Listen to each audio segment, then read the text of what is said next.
You're listening to the Quint's podcast.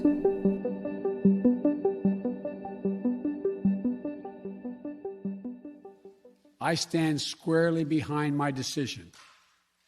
After 20 years, I've learned the hard way that there was never a good time to withdraw U.S. forces. US President Joe Biden has found himself engulfed in a political storm as a catastrophe unfolds in Afghanistan in front of our very eyes.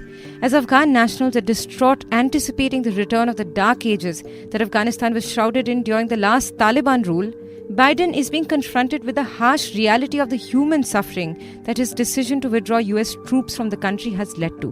While some are calling it his Saigon moment, dodging accusations of a messy exit from Afghanistan, Biden reiterated once again that he stood by his decision.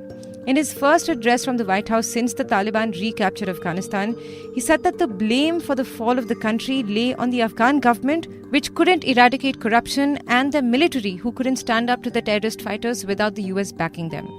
What more can the US do to make a difference, he asked. Yet, Biden's words have failed to soothe his critics who believe that his actions have not only tarnished America's political integrity, but it's also making people question what America's commitment to democracy really means. With criticisms mounting against Biden over this decision, will the Afghan crisis end up defining his legacy? Throughout this week, over multiple episodes of the Quint's Daily News podcast, we will try to break down the several aspects of the fall of Afghanistan and the many implications of this humanitarian disaster. In our last episode, we broke down how the Taliban withstood 20 years of a US-led military offensive against them and came back to power once again. And in today's episode, we will look at the implications of the Afghan crisis for Biden. Was there any scope to avoid this political and humanitarian wreck? And will the decision to abandon Afghanistan undermine the US's position internationally?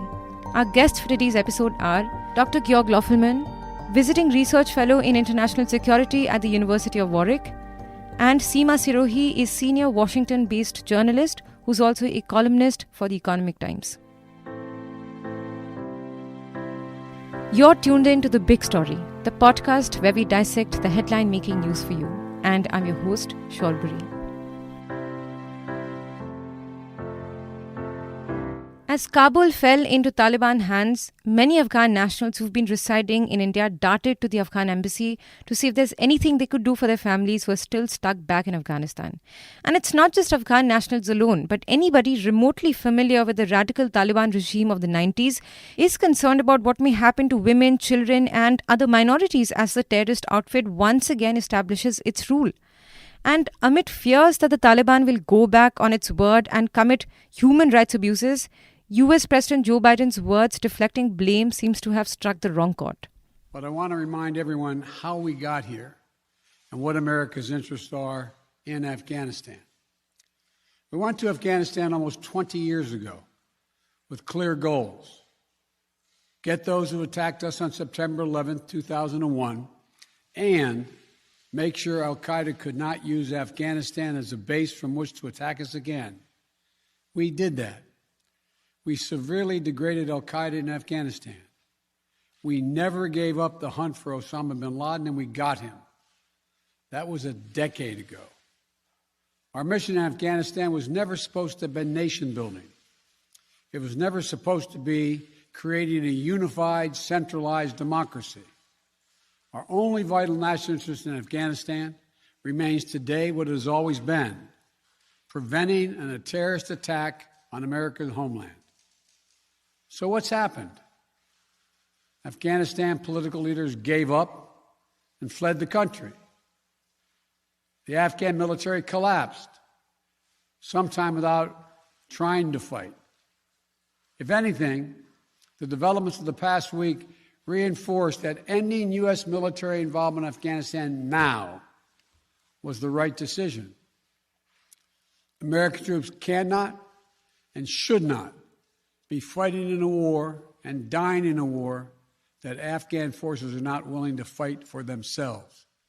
While some people lauded his clear-cut stance, criticisms piled against Biden's defiant stance, with many people calling him the face of quote-unquote chaos and violence that Afghanistan is now facing. Many others drew parallels between the horrific scenes at Kabul airport where people were seen thronging in a desperation to flee the country and those that were seen in the US after the 9/11 attack.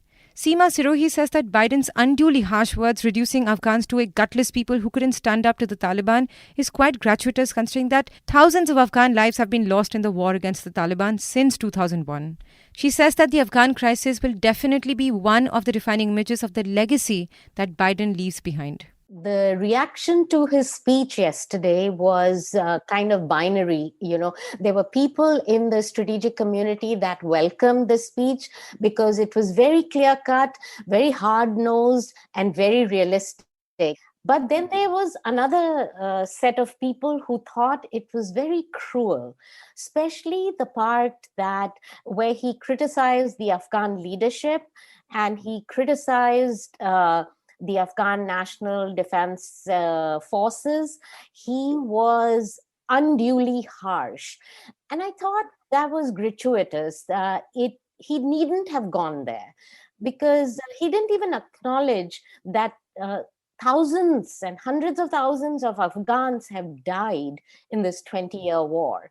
He was all about American sacrifices and not Afghan sacrifices. In terms of foreign policy achievements, yes, this will be one of the defining images of his presidency. But we don't know, there's still, 3.5 years left of his presidency. There's a lot he can accomplish.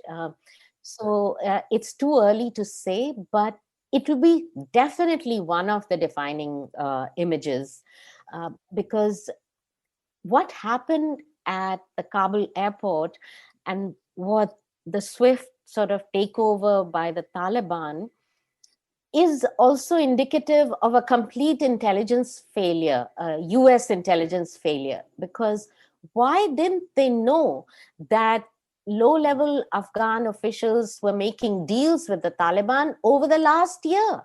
That's what's come out now. The Washington Post did an investigation. And that's why the walkover was so easy for the Taliban.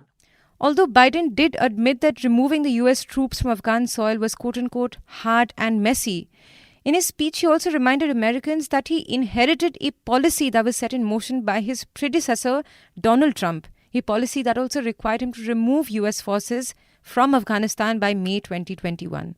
And in a sense, the responsibility of the failure in Afghanistan isn't on the Biden government alone. He was the fourth president to inherit America's longest modern war, along with the political strategies of the past governments that put America in a political quagmire. Be it Obama's military surge in Afghanistan or Trump's peace deal with the Taliban that was struck in Doha earlier in February 2020 after the terrorist group expressed the eagerness to chart out the quote-unquote roadmap to peace.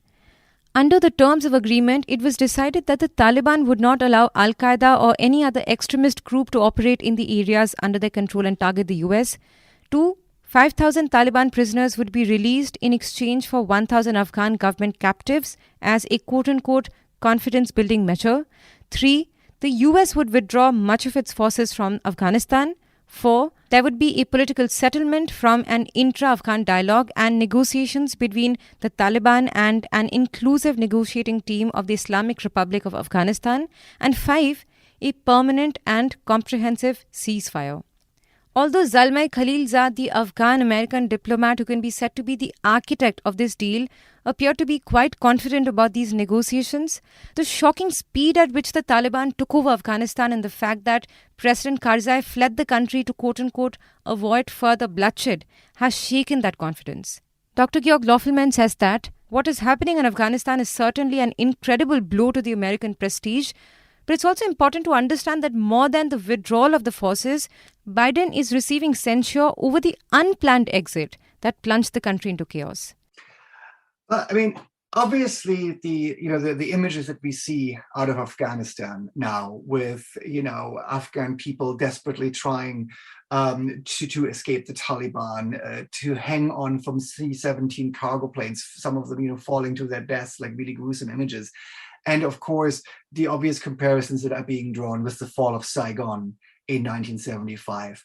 This is an incredible blow to American prestige. I think there is no question about that.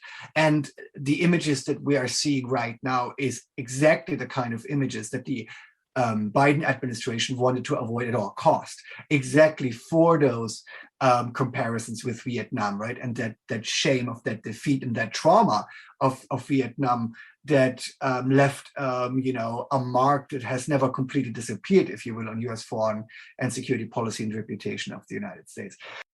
I think the Biden administration is not solely responsible for 20 years of failure in Afghanistan, but the utter unpreparedness, the disaster of the military evacuation operations that we are seeing now, the abandonment of thousands and thousands of Afghans that have worked with international organizations, aid organizations, other Western countries such as Germany. This is a failure of the Biden administration. This is also a failure of my home country, Germany, for example, which was completely taken by surprise and had mustered a completely inadequate response to help and evacuate those Afghans that were supporting Germany and other nations.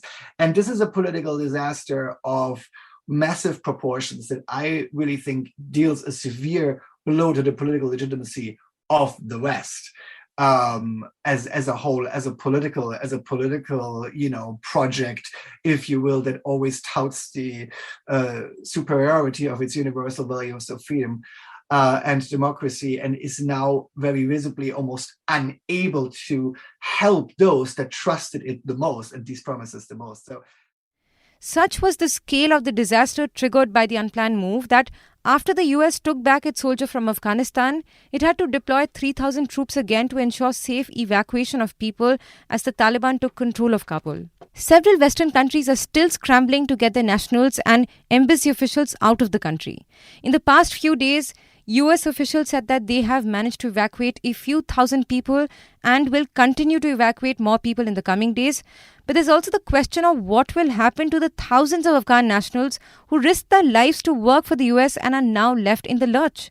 According to a report on the Washington Post, there are at least 80,000 applicants for special visa immigrants. And Biden is likely to face the responsibility of that question. But looking back at the Obama years when Biden was vice president and also Biden's past stance, it's not really a surprise that he has decided to wind down and pack up US deployment from Afghanistan. Ms. Sirohi says that Biden has always shown his disapproval for deployment of US troops in what he considered unnecessary wars. See, President Biden has made up his mind, and it is not a new position that he took. He has been against deployment of US troops in wars that he considers unnecessary for a very long time. When he was vice president in the Obama administration, he was against the surge of troops when Obama sent 100,000 extra troops. So he has been against this for a very long time. Even during the Vietnam War, he was a senator at that time in 1975. He was against greater involvement in Vietnam War. So it is not a surprise if you know Biden's history. And he didn't get swayed by anyone. The Department of Defense and the Army generals were arguing with him even this time that let's maintain 2,500 troops in Kabul and let's, maintain the status quo. But he is so clear in his head about this aspect that he didn't, his mind was made up before he became president. Dr. Loffelman also points out that the US narrative about this war had already been changing before Biden. And as he asserted in the recent address, Biden was always opposed to nation building in Afghanistan. When Obama announced the surge of US troops into Afghanistan, sort of ramping up a counterinsurgency strategy, already then in December 2009, when he announced those additional troops, he said that from 2011 onwards, those troops would already start to leave the country. So, as Robert Gates, the Secretary of Defense, first Secretary of Defense under Obama wrote, already back then in 2009, Obama switched from victory to a strategy of good enough for Afghanistan, right? So the United States has been starting to wind up this war, to withdraw its troops for a decade more. The negotiations with the Taliban under Trump about, a political outcome of this conflict have been going on since 2018, 2019.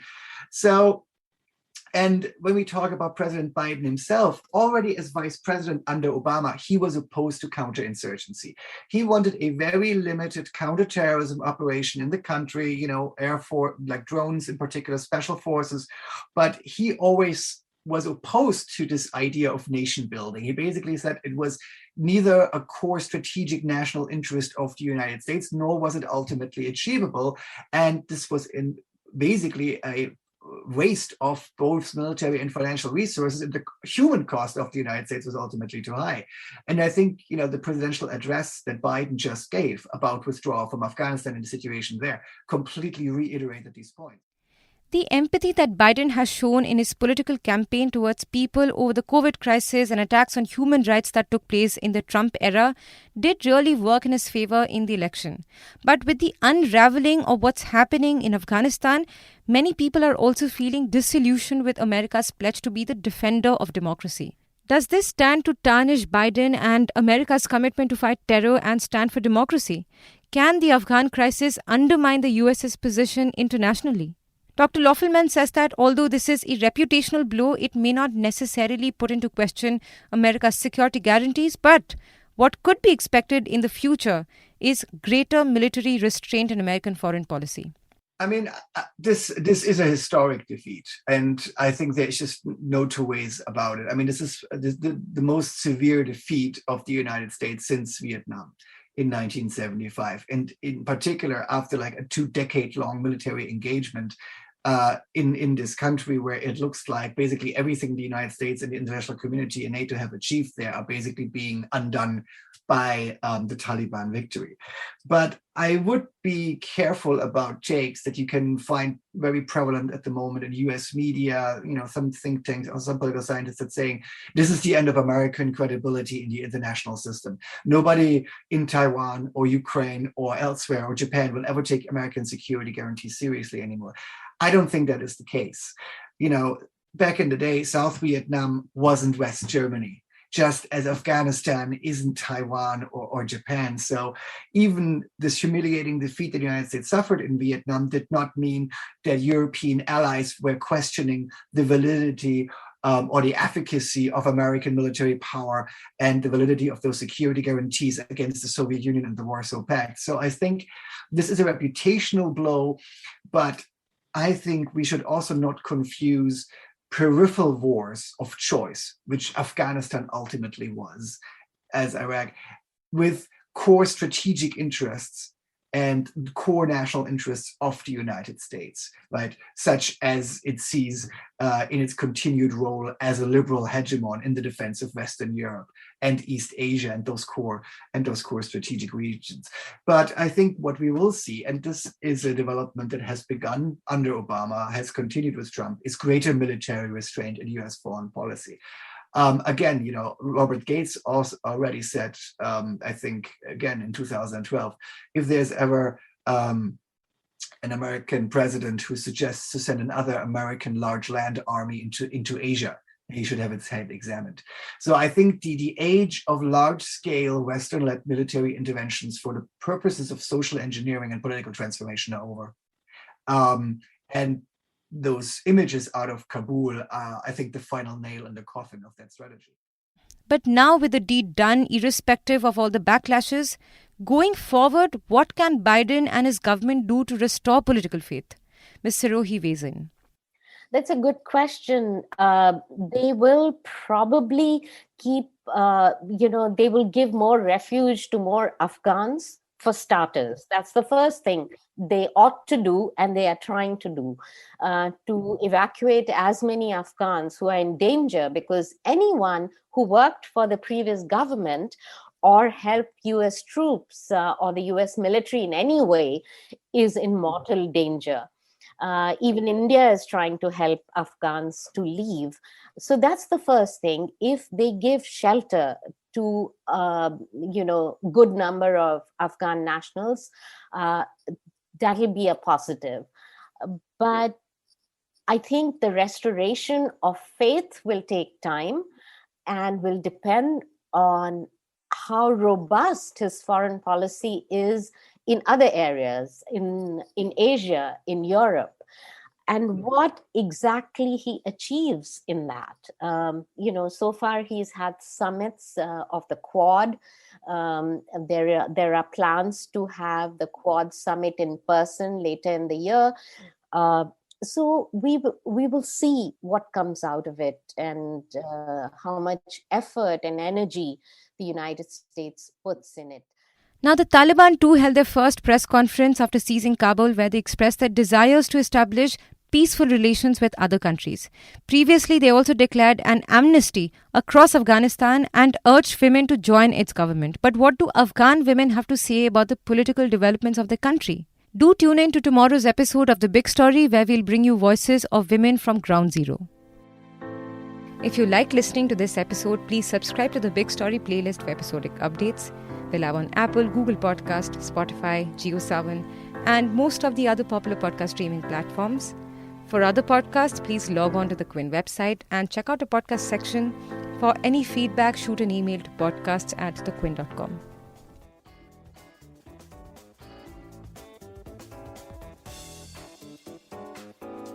Thanks for listening.